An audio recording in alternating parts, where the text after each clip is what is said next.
اگر انسان کے اپنے پیٹ میں کچھ نہ ہو تو شاید وہ کچھ صبر کر جاتا ہے، لیکن اگر اس کے پیارے بھوک سے نڈھال بے بسی کی تصویر بنے ہوں تو وہ کچھ بھی کرنے پر آمادہ ہو جاتا ہے۔ اگر قوت ہوتی ہے تو وہ جرائم کے ذریعے پیٹ بھرنے کے راستے کی طرف لے جاتی ہے، ورنہ یہ بے بسی لوگوں کے آگے ہاتھ پھیلانے پر مجبور کر دیتی ہے۔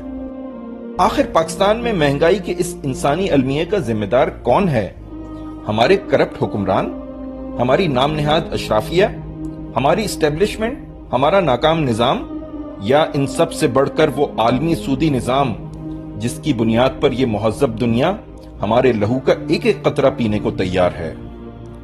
18 جون 2022 کو سیلانی کے قلم سے برآمد ہونے والے کالم بعنوان گند کے مندرجات دل کو ہلا دینے والے ہیں۔ تقسیم ہند کے وقت ہماری ماؤں بہنوں بیٹیوں نے مرنا تو قبول کیا، لیکن اپنی عصمت کا سودا کرنا قبول نہیں کیا تھا، مگر آج وہ مہنگائی کے نتیجے میں اپنی قیمتی ترین متاع یعنی اپنا ناموس بیچنے پر مجبور ہیں۔ وہ کینٹ میں رہائش پذیر مہنگائی کے ہاتھوں ایک بے بس گھرانے کا کفیل ایک اسکول ٹیچر ہے جس کے 5 بچے ہیں۔ سب سے بڑی بیٹی B S C final year کی طالبہ ہے۔ والد صاحب کا بلڈ پریشر کا مرض ان کے گردوں کو خراب کرنے کا سبب بن گیا، اور یوں اب ان کا مقدر مستقل ڈائلیسس کرانا ٹھہرا۔ ساری تنخواہ اسی میں خرچ ہو جاتی ہے۔ گھر میں کھانے کو کچھ نہیں۔ مالک مکان نے 3 مہینے کرایہ نہ ملنے پر گھر خالی کرنے کا نوٹس دے دیا۔ محلے کے دکاندار نے ادھار دینا بند کر دیا۔ بڑی بیٹی نے پرائیویٹ اسکول میں نوکری کرنی شروع کی تو صرف 5,000 روپے ماہانہ کی ملازمت ملی۔ اس صورتحال میں وہ بی ایس سی کی طالبہ جو بحیثیت مسلمان ہماری بھی بہن ہے، ایک ایجنٹ کے ذریعے ان لوگوں کے ہتھے چڑھ جاتی ہے جو اس کے ناموس کے بدلے اس کی جھولی میں کچھ رقم ڈال دیں۔ یہ صرف ایک ہی کہانی نہیں، بلکہ اسی علاقے کے 17 سفید پوش گھرانوں کی خواتین پیٹ پالنے کی خاطر یہ قبیح کام کرنے پر مجبور ہیں۔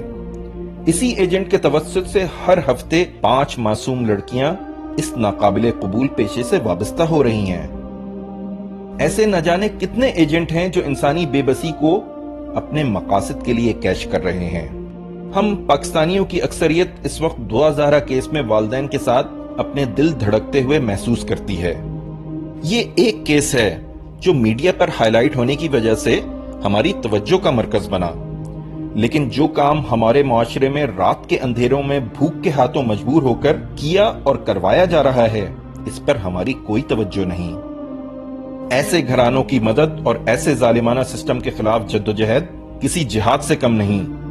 ضروری ہے کہ خدا ترس اور باصلاحیت حکمرانوں کو اسلام آباد کے تخت پر بٹھایا جائے تاکہ اسلام کے عادلانہ نظام کے سائے تلے ہمارا ملک ترقی کرے۔ ریاست لوگوں کی ضروریات کا خیال رکھے تاکہ ہماری بے بس بہنیں اپنی عصمتوں کے سودے کرنے پر مجبور نہ ہوں۔ ذرا دل پر ہاتھ رکھ کر سوچئے کہ کیا یہ اس وقت کرنے کا سب سے زیادہ ضروری کام نہیں؟